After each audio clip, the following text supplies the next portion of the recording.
Certainly, being focused on something that you're confident will have high value to someone else, and just being really rigorous in making that assessment. People take too many things they assume too many things to be true without sufficient basis in that belief. It's very important that people closely analyze what is supposed to be true. Try to say, let's analyze things from first principles, not by analogy or not by convention. I also had sort of a slight existential crisis because I was trying to figure out what does it all mean? Like, what's the purpose of things? And I came to the conclusion that if we can advance the knowledge of the world, if we can do things that expand the scope and scale of consciousness, then we're better able to ask the right questions and become more enlightened, and that's really the only way forward. And this was against the advice of pretty much everyone I talked to. One friend made me sit down and watch a bunch of videos of rockets blowing up.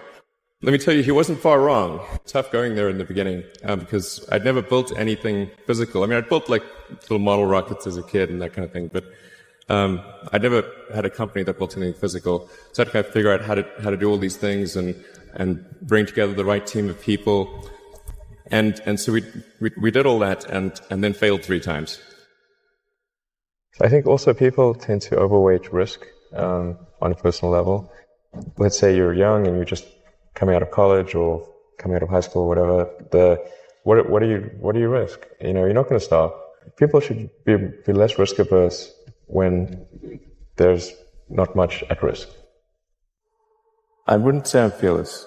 In fact, I think I feel fear quite strongly. If what we're doing is, what I'm doing is, I think, is important enough, then I just override the fear. Trying to build a company and have it succeed is like eating glass and staring into the abyss. Sort of quite exciting for the first several months starting a company, and then reality sets in. Things don't go as well as planned. Customers aren't signing up. The technology or the product isn't working as well as you thought, and then that can sometimes be compounded by a recession. It can be very, very painful for several years. So I think, frankly, starting a company advises people to have a high pain tolerance. For this, there are many more ways to fail than to succeed.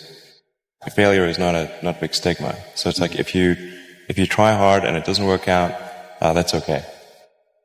Learn from that and do another company, and it's not a big deal. I think that the thing that drives me is that I want to be able to think about the future and feel good about that, to be inspired by what is likely to happen, and to look forward to the next day. The difference between really believing in your ideals and sticking to them versus pursuing some unrealistic dream that can actually have merit. And that is a really difficult thing to tell you. Can you tell the difference between those two things? Very rigorous in your self-analysis. If you assume things are true by convention, which is actually what most people do, then it's difficult to gain insight into how things can be bettered.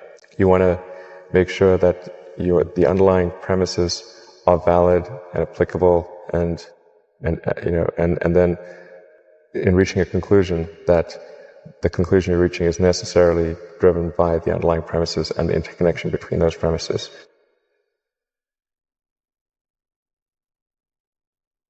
When I was young, I didn't really know what I was going to do when I got older.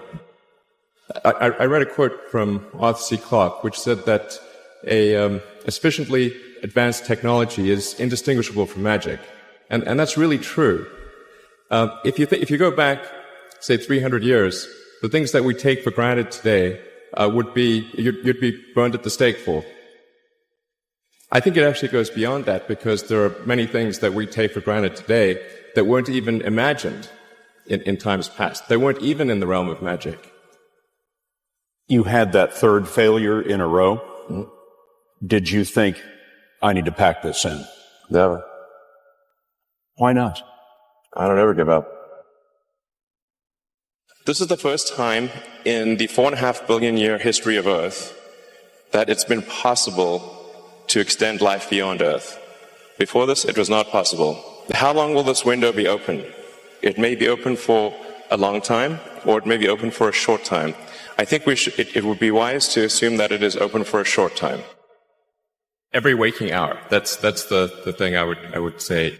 Okay, if somebody else is working 50 hours and you're working 100, you'll get twice as much done in the course of a year. Now is the time to take risk. So I would encourage you to take risks now. Do something bold. You won't regret it. Work like hell. I mean, you just have to put in, 80 to 100 hour weeks every week.